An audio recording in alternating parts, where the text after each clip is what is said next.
The more you give the support to the good people in Iran and label the evil as evil, the more the person of mixed premise finds it harder to side with the evil against the good. And that's part, I think, of how the regimes fall. So I think it's important to stress that anyone who really cares about their own freedom, who cares about seeing a more peaceful world, they should be invested in the end of a hostile and dictatorial regime like this one.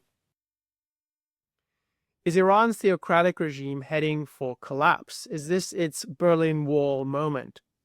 Thousands of Iranians have gone into the streets in recent weeks demanding that the regime changes policy. They're opposing the regime's theocratic rule and especially shouting slogans such as "death to the dictator." They're showing incredible acts of bravery and defiance in the face of a brutal crackdown. So far, there have been more than 100 protests in more than 180 cities in all 31 of Iran's provinces, with estimated more than 10,000 people arrested and likely more than 500 already killed. The Iranian regime has been committed to cracking down on these rallies and protests. The so-called supreme leader of Iran, Ayatollah Khomeini, has said, quote, "Everyone knows the Islamic Republic came to power with the blood of hundreds of thousands of honorable people. It will not back down in the face of saboteurs," unquote. That's what he's calling these protesters. I wanted to start today, Onkar, by asking you, why do you see this as a significant news development worth talking about? Well, it's most significant, I think, because there is a real possibility that the Iranian regime does fall. And the protesters, I mean, as you said, like this is a massive protest.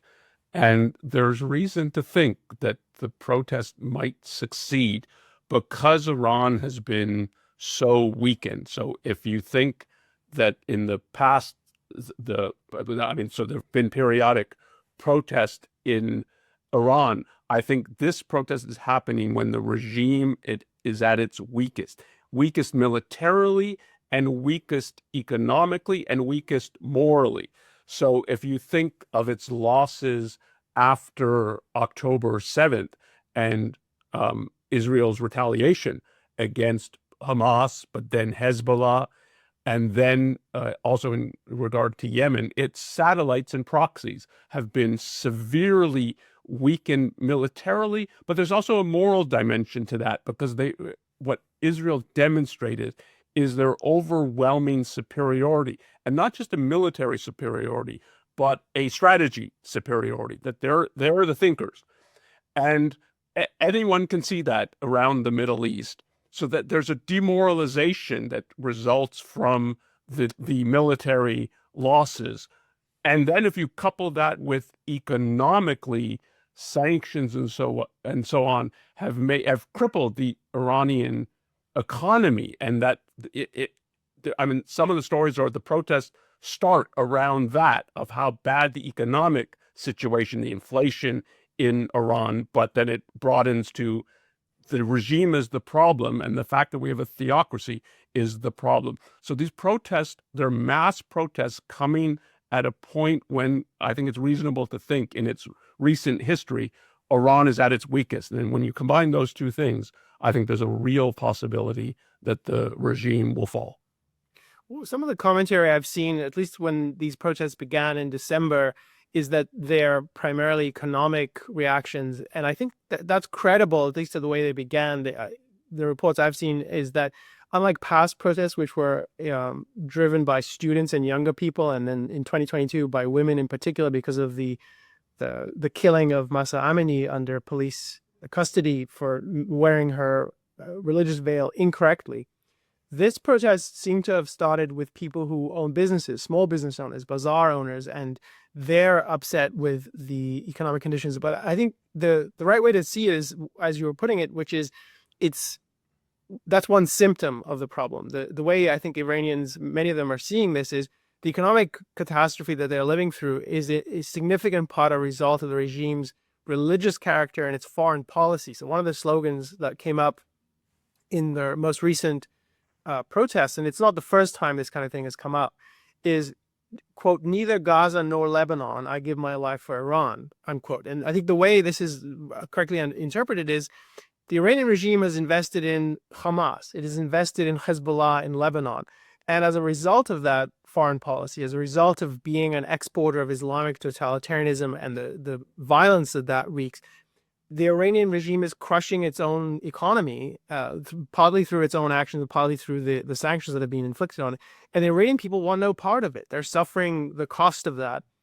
And they're seeing, I think the other piece of this that's important to tie it to a broader context than just the economy, though the economy is really important, is the kind of slogans and the kind of defiance that we're seeing. It doesn't take a lot to find some of this evidence in videos that have surfaced on social media where women not only take off their headscarves, which they did in the protests in 2022, which was the focal point, but they are burning photographs of the so-called supreme leader and in on camera, which means likely if they were caught, that would be a capital offense. And I quoted at the beginning of the episode, one of the slogans, which has come up repeatedly in protests, at least since I've noticed this in 2009. This was a big part of the narrative, is death to the dictator. And they regard the religious government as a dictatorial government. In that sense, they're much clearer about the nature of their regime than most people in the West who look upon this. So there's a better understanding of what kind of regime Iran is and how it is, in essence, at war with its own people, not only at war with its neighbors. So I wanted to pivot there, Onkar, and ask you a bit about the reactions to the protests so far, because I think that's one of the most important things to look at here. The Iranians are going to the streets, risking their lives. What has been the reaction that you've seen? What do you think should be our reaction here in freer countries? Yeah, I think they deserve our moral support, and it's important that we give it to them. If you contrast with Gaza, and then there's many elements that I think are important to think in contrast and comparison, but just one of what you brought up. So Hamas poured like the Iranian regime, Hamas poured all the money, all the aid money into building weapons, tunnels. Their whole goal is to wipe out Israel. They don't care about the people in Gaza. And in comparison to Iran, there's relatively few protests in Gaza. There's people in Gaza who I think hate Hamas, hate the regime, but nowhere on the scale of what exists in Iran. So part of the reason they deserve moral support, I think there's real reason to think there's a sizable portion of people in Iran, maybe not the majority, but a sizable minority that genuinely wants something akin to freedom. I don't think anybody in the world today, including anybody in the West, really understands what freedom is. So you can paint too rosy a picture of what they want as a fully free society. I doubt that's true. But in comparison to a theocracy, they want to live in relative freedom. And the protest, like things like death to the dictator, they want an end to the theocracy, is more than just, oh, we've been brutalized by this regime and sort of will settle for the next regime that brutalizes. There's real reason, I think, to think they have some understanding of what freedom would look like, and they want it, and they're willing to work for it. So part of what is, I think, should gain respect for anybody outside of Iran looking in is the risk that they're willing to take. And again, you didn't see that in Gaza of people protest. I mean, you see a little bit, but you don't see it on the scale of Iran. And when you see that, I think it's deserving of support, and that it's important that that support be given. And we can talk about some of the reasons why. But that's part of how I look at Iran. I'm curious if you have the same kind of view. Like, I think in the Middle East, leaving aside Israel, it's the place where you can most easily envision something like a relatively free country emerging. Yeah, I think that's both reasonable and there was a time when Iran was a freer country. It had a autocratic leader, but it was much more oriented to the West and much more modern. And I think it was superior to living under theocracy, though it was not a a great place to be. So, but there's reason to think that it's as a society is more educated and more interested in being liberated than, say, Iraq was in 2003 when the United States went in there. So there's a cultural dimension to this sort of issue, which is, are people really interested in a better society? Do they understand the problem with the society that they're living in? I think there's some evidence to think that some Iranians do. And I think there's certainly in the Iranian diaspora, the people outside of Iran who are cheering on the protests, I think they're much better than the people who are, uh, uh, I think that they're an asset to the people in Iran in terms of orienting them in the right direction. Because I've seen some of those voices, and I think they're laudable. I do have a concern that some of the you pointed out that it's not obvious that you can give too rosy a picture of what the Iranians actually want, and is it full freedom? And I think that would be true for most people, for the reason that freedom isn't really well understood. There's a concern I have where there is some narrative about, wouldn't it be better if we had the Shah back, so the sort of monarch back in Iran? I doubt that's going to happen, but if that did happen, it would likely be better, because I don't think the Shah is anywhere close to, or whoever would be the Shah now would be anywhere close to militant in the way the Iranian regime was. I wouldn't welcome that exactly, but it would be less bad than the Iranian regime. And I think it's useful to think in terms of, is Iran going to become a fully free society if the regime falls? Probably not, but would it be less bad, less threatening, less militant, and less bad to its own people? Yeah, and that's a step forward in my view.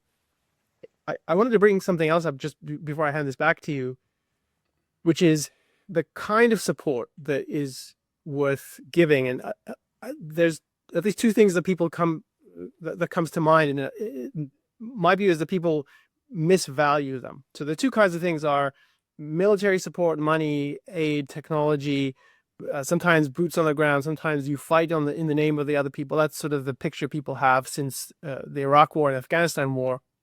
The other kind of support or backing is what I think of as moral support, and that looks very different. Typically, my experience is people undervalue moral support and they overvalue military support. Now, obviously, military support is really critical in many cases, particularly when you're trying to liberate yourself. I wanted to get a sense from you how you think of those two, and what does it look like to give Iranians not military support, because I think that's more familiar, but moral support. Yeah. So I'll just say for the record, I'm on the side of giving military support if there's something constructive we can do. And just like bombing Iran's nuclear facilities, both is an act that is an act in self-protection, but it also conveys to the population the weakness of the regime, because the regime promises, like, we're the most powerful power in the world, we're crusading, we're bringing Islam everywhere. And the more you demonstrate that that is a lie, and all it's done is crippled and impoverished and suppressed its own population, that's its real, like in quotes, achievement. The more that becomes salient to the sort of average person in Iran, the more they will entertain questioning and challenging their regime. So I don't want to sort of diminish the importance of military aid and support, but the moral support, I think, is the more important of the two, and something you can give without any cost to you. It's not like, not even just boots on the ground, but you're not flying planes over and taking anti-aircraft fire and so on. And one of the reasons it's important, you said at the opening, is their Berlin Wall moment. I think it's important when one thinks about the fall of regimes, it's often that they could crush the protesters, the counter forces, if they use the full might of the military against the people who are clamoring and protesting for something better. They can do what was done in Tiananmen Square, which is unleash the military and kill hundreds and thousands of people. That didn't happen with the fall of the Berlin Wall. It's it's an essential part of why the wall fell. And I think one of the essential reasons, if not the essential reason, is that the soldiers and so on would not fire on their own people. And that means that they've lost confidence and will no longer give their support to the regime. So you're driving a wedge between, including between the military, police, and the regime. Because if you can really discredit the regime and reveal its evil, the person who supported it, like they're sort of a mixed kind of person. They're not monsters. They're not great people. They're not monsters. And there comes a limit to, yeah, I'm not going to fire and mass murder civilians who, like, were supposedly, in some sense, murder the police. We're supposed to be protecting them.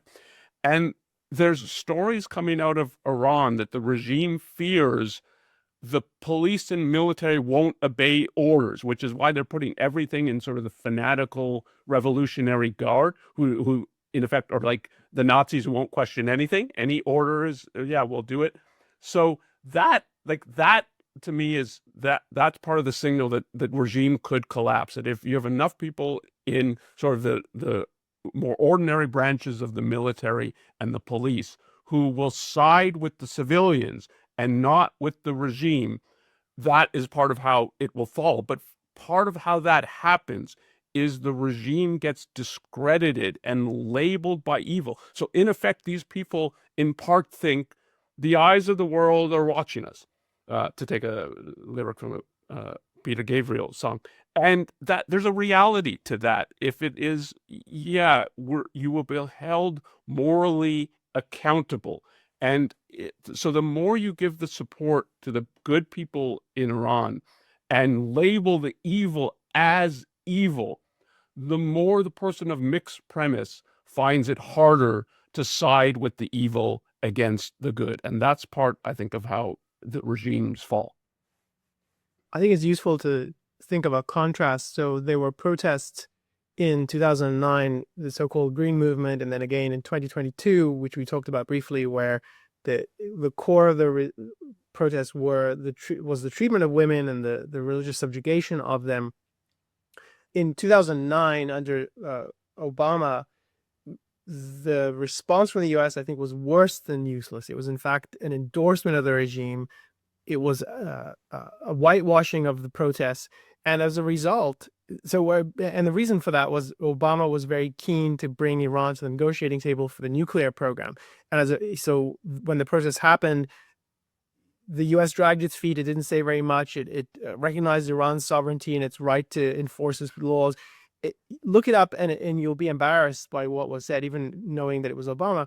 And I think as a result of that, I think from the outside, it was obviously demoralizing to the protesters. And in fact, they were crushed. They were crushed brutally.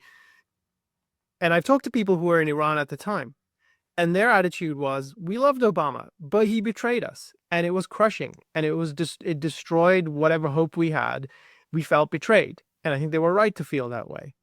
If you think about 2022, when the protests were even more broad-based, they weren't political in the way the Green Movement was. The Green Movement was more organized. It was not quite a party, but there was some coherence to it. In 2022, it was women and young sort of teenage girls, and then their brothers and their husbands and their cousins. And it became a broad-based movement throughout the country out of frustration.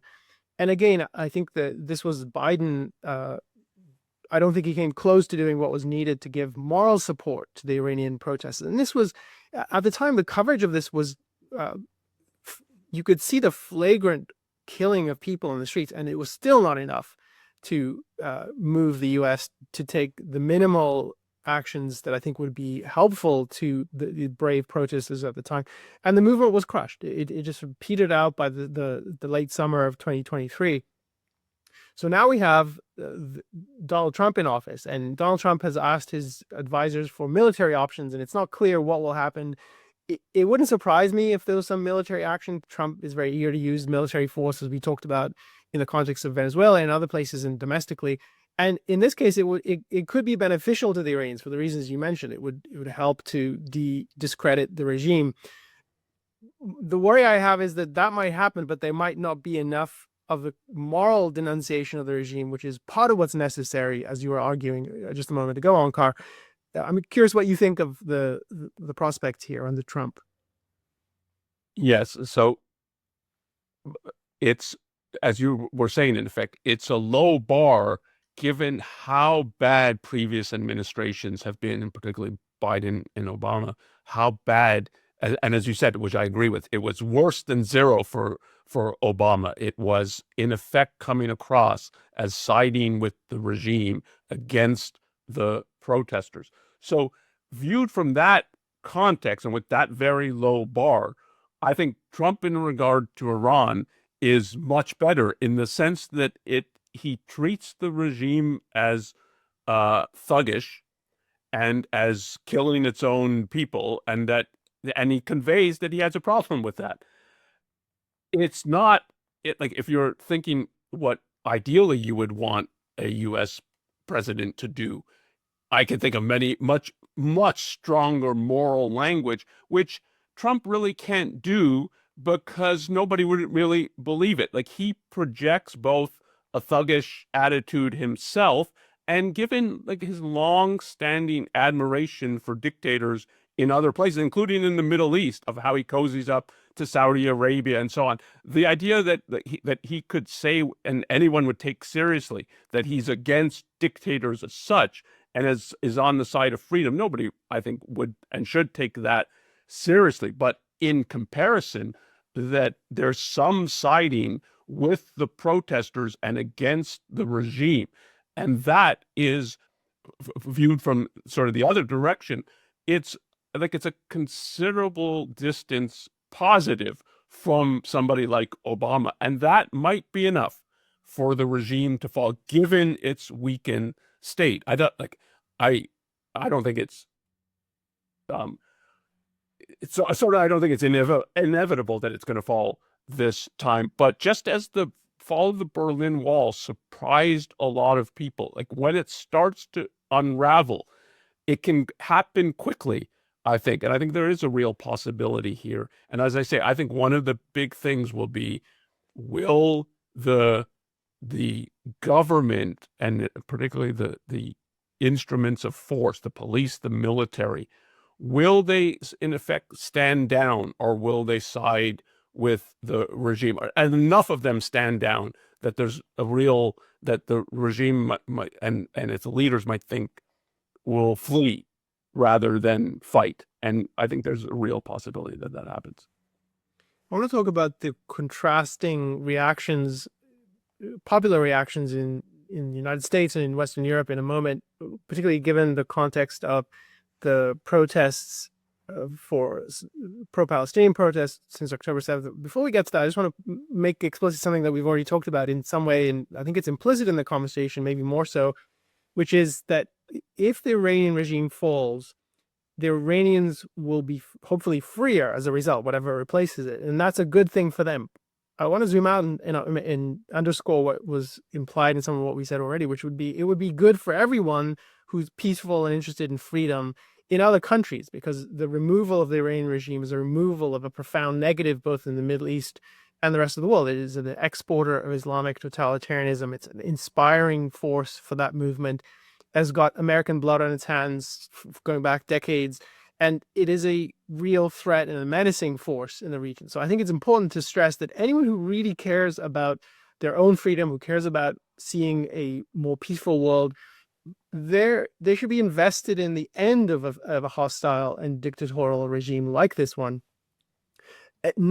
Not in a sacrificial sense of we owe it to the Iranians, but it would be good if the Iranians are free, because it would liberate them and they could be productive, and we would benefit from trading with the Iranians and a free Iran. Think about how much better the world is that Israel is a free country in the Middle East. We've talked about this in other contexts, because it is a free society, enables economic growth and progress and innovation and technology. Imagine if Iran became like that, or even more so. That would be a profound good for people who want to trade with it. So the goal then is to just to underline that it's a self-interested reason to see the Iranian regime fall. It isn't exclusively for the benefit of the Iranian people in a kind of certainly not a sacrificial sense. So I just wanted to get from your perspective, is that how you think of it, or anything else you want to add to that? Yeah, I would just, I mean, we've said this at the Ayn Rand Institute for many, many years, but the U.S. has been at war with Iran for decades, and Iran has known that and has repeatedly attacked the U.S. and U.S. interests.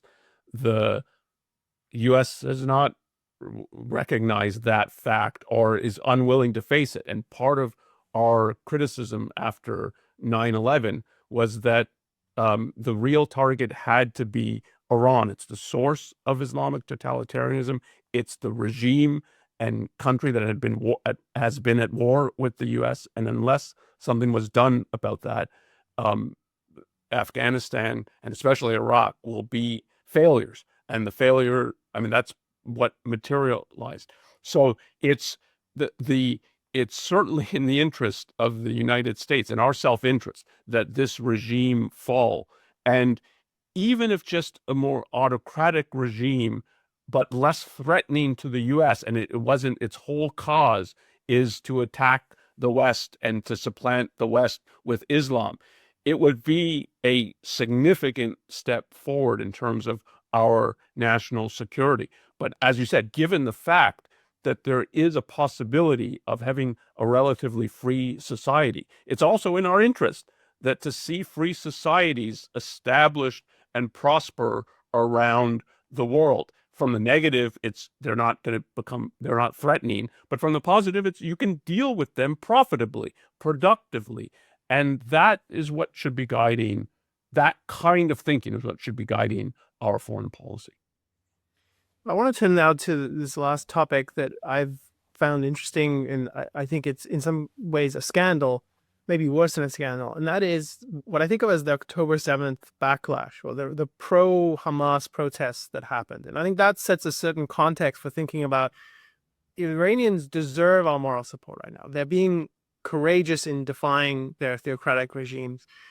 Where are the protests in support of them in the way that we saw after October 7th, protests in support of the Palestinians, and I think in effect of Hamas? Before we just unpack this, because I think this is a critical point, I wanted to reset some of the context, because it's easy to forget the scale of what happened. Or if you think of it, I'm not sure the backlash is the right term for it, but it was a kind of backlash against Israel, the victim, and the endorsement of its aggressor, the Palestinian movement embodied by Hamas. So I want to put on the screen a couple of images. So one is a video that surfaced in November 2023.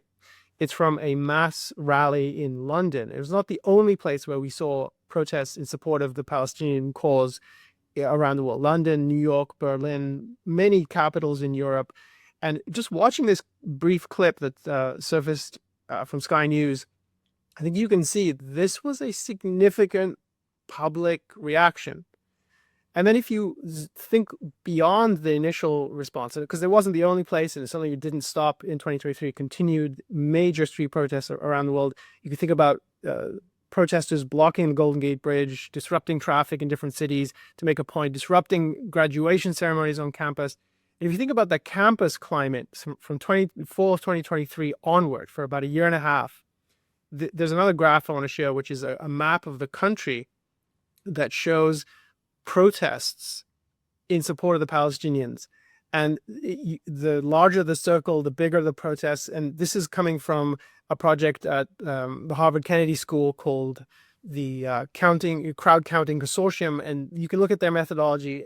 This is a one way to think of the scale of the pro-Palestinian, otherwise better understood as the pro-Hamas protests across a year and a half, 2 years. So this is from October 2023 to January 25, and that certainly wasn't the end of it. And there's further numbers on the scale, the number of events, the way they counted, number of people involved, number of places where these protests happened. This was a major cultural phenomenon. I'm not even counting all the encampments that made the news at Columbia and at Stanford and at major universities around the country. So when you think about that reaction to what was going on in Gaza, where Israel is defending itself against Hamas, which burrowed hundreds of miles worth of tunnels in order to destroy Israel. And the Palestinian movement for decades has been motivated by that nihilistic goal. And what people did in mass on a scale that's hard to imagine even today, even when you see these images in this video, they endorsed the killers. So now I think it's critical to think the Iranians actually do deserve our support. They deserve people to speak up on social media. They deserve the kind of endorsement we've been talking about. We haven't seen anything like that. I'm not seeing my social media feeds deluged with actors and musicians and Hollywood people telling me how much they have solidarity for the Iranians. I wish they did in the way they did for the Palestinians in Gaza and for Hamas, in effect. And we don't see encampments on campus. We don't see people in the streets on the scale that we saw in London and Berlin and other cities. To me, this is one way to think of this is it's a verdict on the moral bankruptcy of free societies, and particularly the younger people in those societies. Because here you have deserving victims who are not getting the moral support that they're due. I wanted to hand this to you, Onkar. How do you think of this, and what do you think explains this big divergence? Yeah, so I would say first, you said it's a scandal or worse. It's worse than a scandal. This is a moral outrage and a moral travesty. And if I think it's relevant, this is not what I think, but if you allowed this for the sake of argument, if you allowed, okay, there's something problematic about the Israeli government, and there's something good about the Palestinians in Gaza, so we're immediately after October 7th, we're siding with the Palestinians and Hamas, and we're criticizing Israel, and Israel bears ultimate responsibility for that attack. If you thought that was true, I think it is a complete lie.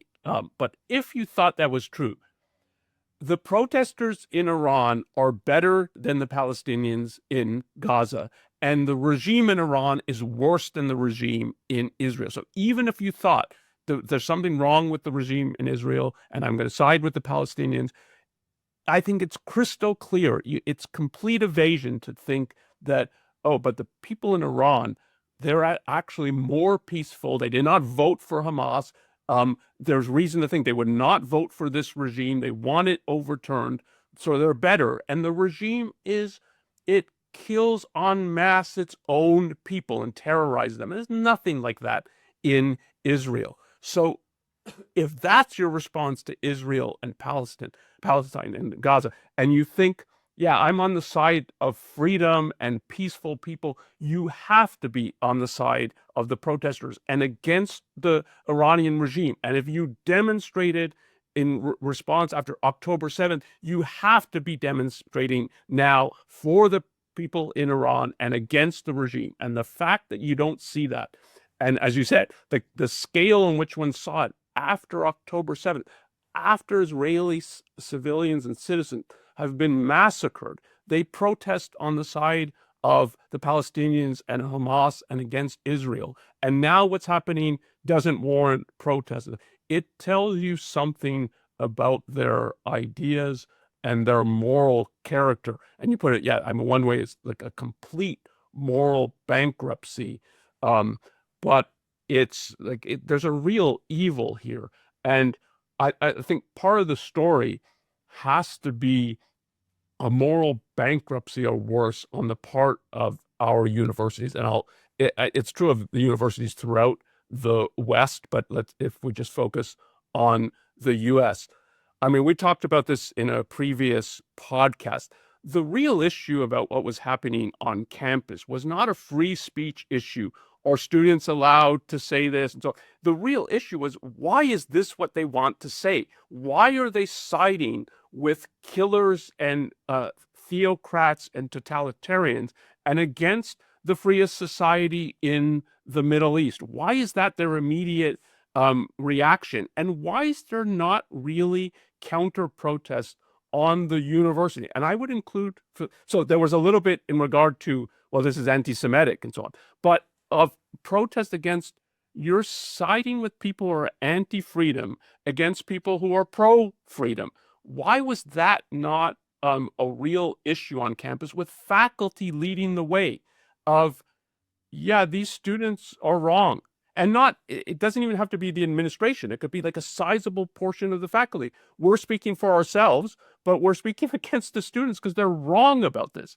And you did not see that. If anything, what you saw was, insofar as faculty were speaking, it was mostly on the side of these students. And that is, like, what have they been learning in the classroom that's made them lionize Hamas And when they see real people protesting for their freedom in Iran and a real theocratic regime, it's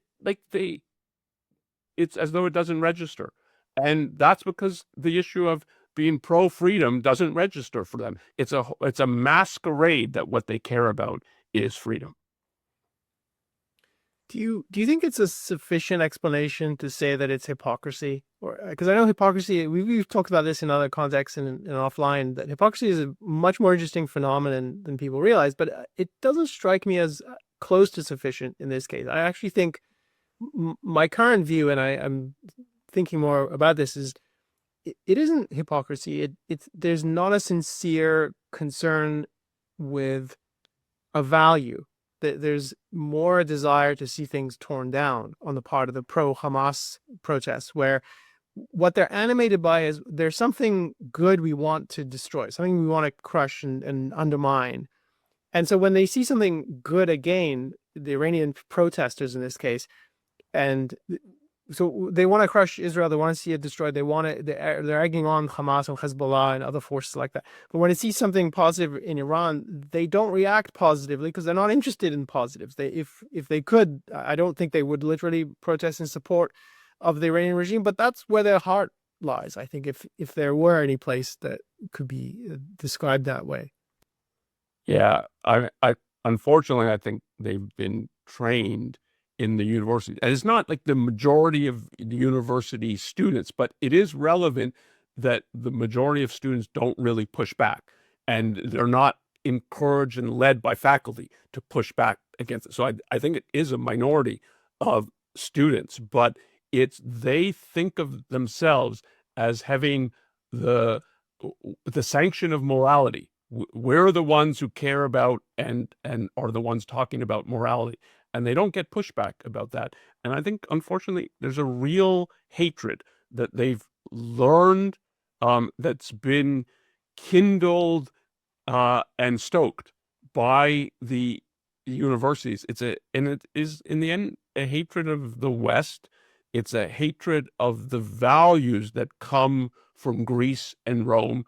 It's a hatred of the Enlightenment and the fact that it's the Enlightenment that brought freedom. To the extent that freedom exists throughout the world, it's an achievement of the Enlightenment.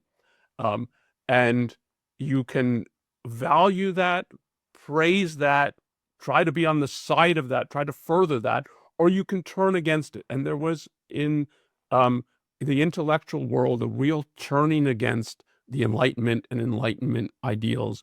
And I think this is what one sees now is one of the consequences of that. And if you just think of some of the rhetoric they use, I think this episode also reveals that it's a smokescreen for attacking Israel and more broadly the West. So the rhetoric that emerged, but it's coming completely from intellectuals in the universities after October 7th, is Israel's, no discussion that it's essentially, like in today's world, a free society surrounded by dictatorships. Not discussion of that. It's Israel's a colonizer, and here's the victims who've been colonized in Palestine. And you could use that same rhetoric in regard to Iran, as the Arabs are the colonizers and the Persians are the colonized. They're the victims. There are Iranians who think that the Arab sort of culture, Islam, has been imposed on Iran. We want to get rid of that. You could tell that kind of story about, there's a colonial power, the Arabs, and they want to push it out. We hate colonial powers. We side with the people who've been colonized. So you could run that and as a kind of argument for why they should support the protesters in Iran against the regime. There's no talk about that and so on, because what that kind of rhetoric is just when they can paint the West as the colonizers, then all of a sudden that's evil. And it's not hypocrisy, because it's not it's rather revealing of what if their real target is to attack the West, then it makes sense that after October 7th, they would demonize Israel. And for what's happening in Iran, they won't say anything. Iran, the regime is anti-Western. So in effect, they have some sympathy towards it and don't towards the protesters who might topple this regime. Well, we should draw a line here. I'm sure there'll be more to say about this as the developments come out of Iran, insofar as they do, because the Iranian regime is trying to block all internet and even Skylink access. But we'll be tracking this and we'll have more to say, especially in the aftermath. So here's to encouraging the Iranian protesters. They have my support, and I hope that's true for most of you watching. And if you would like to learn more, we have lots of resources from the Institute. As Onkar was saying, we've been talking about these issues for decades. We'll put some of those in the show notes. And thanks for watching. We'll see you next time.